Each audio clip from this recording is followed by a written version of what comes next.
ये साथियों नमस्कार। संत जो होते हैं वह एक फलदार पेड़ की तरह होते हैं।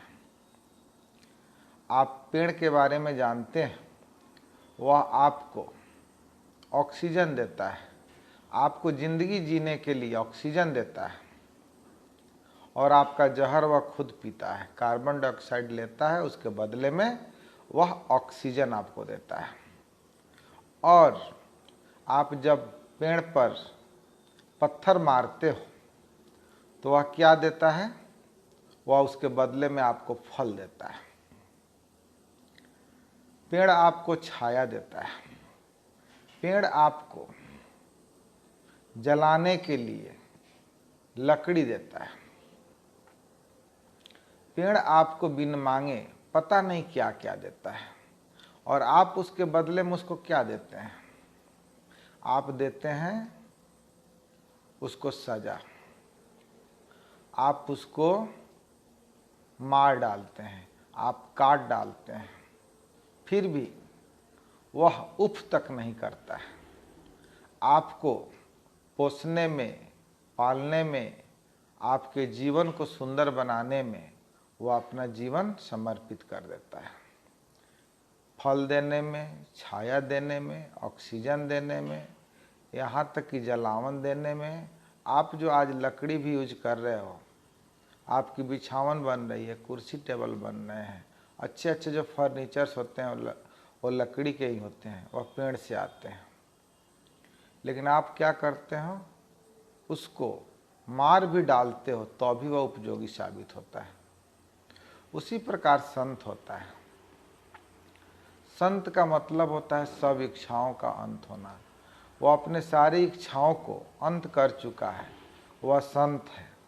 संत चाहे तो कुछ भी नहीं बोल सकता है, वह मौन में रह करके इस संसार से विदा हो सकता है। लेकिन संत आपके बातों को सुनता है, आपके गालियों को सुनता है, फिर भी वह आपको जगाने का काम करता है, आपको जागृत करने का काम करता है। हर जगाने वाला व्यक्ति गाली सुनता है।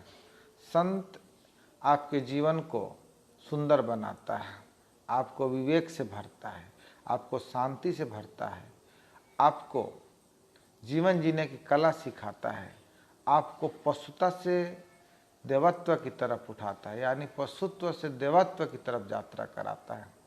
लेकिन आप क्या करते हो? संतों को गाली देते हो। संत रविदास, संत कबीर, बुद्ध पुरुष, महावीर, गौतम बुद्ध, इन सब लोगों के साथ यह समाज बड़ा ही दुर्व्यवहार किया है।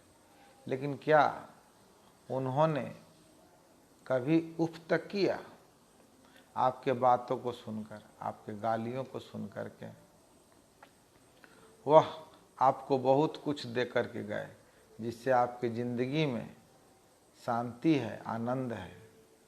आप भी थोड़ा दयावान हो, थोड़ा दानशील हो, थोड़ा करुणावान हो, वरना आप पशुता से आगे नहीं उठ सकते थे। यह सभी उस संतों की देन है। उसी प्रकार जब कोई माता पिता अपने जीवन को, अपने जीवन के सभी सुखों को, आनंद को, सब कुछ लुटा करके अपने बच्चों का भविष्य सुंदर बनाने के लिए वह अच्छा कपड़ा नहीं पहनता है, अच्छा खाना नहीं खाता है, अच्छे घरों में नहीं रहता है, वह कभी दर्शनीय स्थलों पर, कभी टूर पर नहीं जाता है, कभी देश विदेश का भ्रमण नहीं करता है, क्योंकि उसका जो जीवन है, रोजी रोटी, आपका पढ़ाई लिखाई, कपड़ा और आपके भविष्य को सुधारने में उसका जीवन बर्बाद हो जाता है।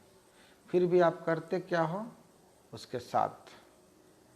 वह जब बीमार होता है तो न उसकी सेवा करते हो, न उसकी अच्छी से देखभाल करते हो, और उसके साथ बड़ा ही बुरा व्यवहार भी करते हो। हमने अखबार में, पेपर पे और सोशल मीडिया में और पेपर में बहुत सारा चीज़ पढ़ा। एक बुजुर्ग दंपति अपने घर में ही मरे पाए गए।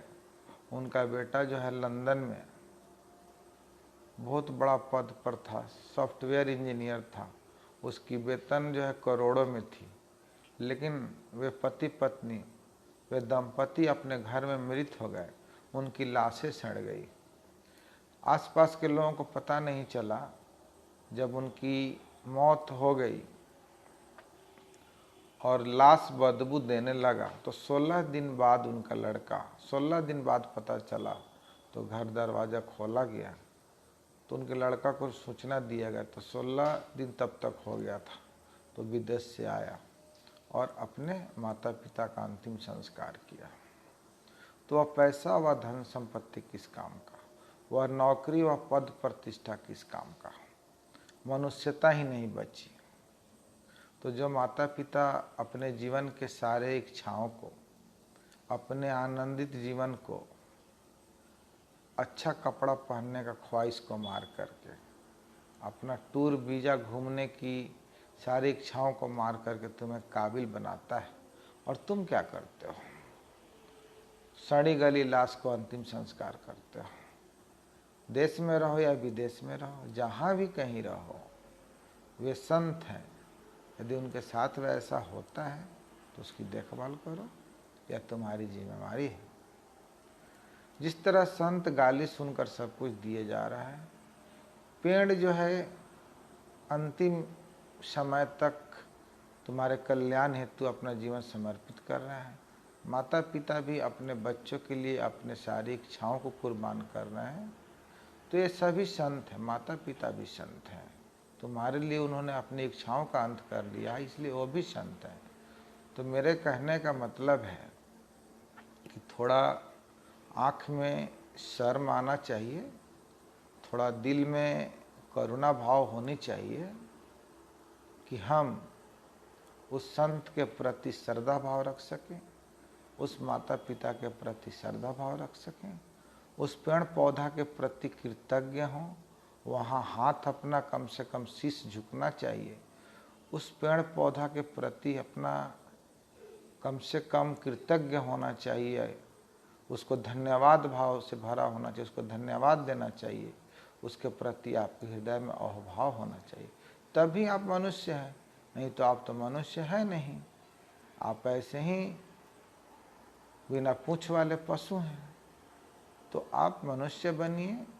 ये सभी संत हैं, पेड़ पौधे, माता पिता जो कुछ भी दे रहा है उसके प्रति मन में कृतज्ञ भाव रखिए, ग्रेटिट्यूड से भरिए। यदि आपको इस धरती पर कोई भी कुछ दे रहा है, सहयोग दे रहा है, बातों का सहयोग हो सकता है, प्रेम का सहयोग हो सकता है, आर्थिक सहयोग हो सकता है, आपको कोई दो बातों से आपका हौसला अफजाई कर सकता है, वो भी सहयोग है, उसके प्रति कृतज्ञ होइए। यदि आप कृतज्ञ नहीं हैं तो आप समझिए कि आप मनुष्य नहीं हैं, क्योंकि पशु तक भी कृतज्ञ है। यदि आप कहीं से आते हैं और यदि आपके घर में पालतू कुत्ता है और आप उसको 2 रोटी देते हैं तो वो भी आपसे लिपट जाता है, आपके पीछे आगे दुम हिलाता है। लेकिन मनुष्य जो है ना, पशु से भी गया गुजरा हो गया। इंसान उसके लिए सब कुछ अपना कर देता है, अपना सब सर्वस्व लुटा देता है, लेकिन उसके आँख में शर्मिंदगी की भाव नहीं रहती है, उसके आँख में कृतज्ञता नहीं रहता है, उसके आँख में एहसान की भाषा नहीं रहती है। तो वह मनुष्य कहाँ से हुआ? वह तो कुत्तों से भी बदतर हुआ। कुत्ते तो कम से कम दुम हिलाते हैं। कितने कुत्तों को मैंने देखा है कि अपने मालिक के लिए वो अपनी जान तक भी दे दिया है। अभी 6 महीना पहले मैंने पढ़ा था कि एक कुत्ता जो है अपने मालिक को बचाने के लिए गेहुअन से लड़ गया, नाग से लड़ गया, और नाग से लड़ाई में वह नाग उस कुत्ते को काट डाला, कुत्ता भी मर गया और वो नाग भी मर गया।